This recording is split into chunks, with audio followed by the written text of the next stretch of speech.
Alright, so I don't really have a whole lot to show you tonight. I'm still thinking about alternate ways to make some more thumb wheels or thumb screws. A couple of other ideas, or one other idea that popped up was using hex stock.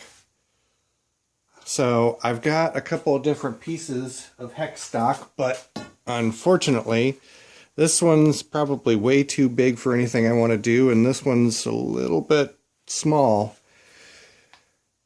This one might be like 1/2 inch. I have to measure it for sure to see, but I'll probably give one of them a try, see if it has any merit or not. But the other thing is, I came up with a pretty fabulous idea. One of the reasons for wanting such a big rotary table was so that I could put a second rotary table or something like this indexing head on top of it and be able to work in, two rotary axes. So if I take the head of this thing and tilt it to 90 degrees, I can give myself a radius, or I don't think that's the right word. At any rate, I can work myself a nice rounded portion on a thumb wheel. Can't really describe it. I probably should have drew that one out, but at any rate, I can use this to index from one to the other, and then I can use this to take a mill bit and put in a radius slot. That's what I want to say, a radius slot, by running this back and forth and moving the y-axis in until I've got the depth that I want on it. So there's a lot that I need to do to get to that point. It's really, really pushing it as far as having enough room on the rotary table.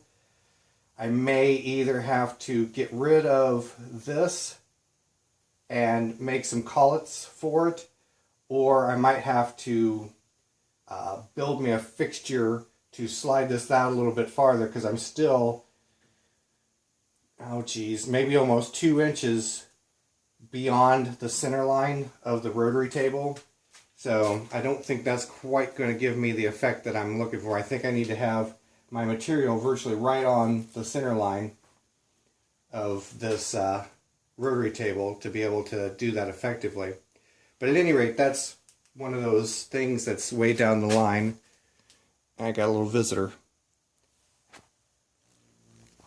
For as long as they've been around, those things are terrible at flying. What does that say about evolution? The other interesting thing is, I'm working on another type of tap wrench.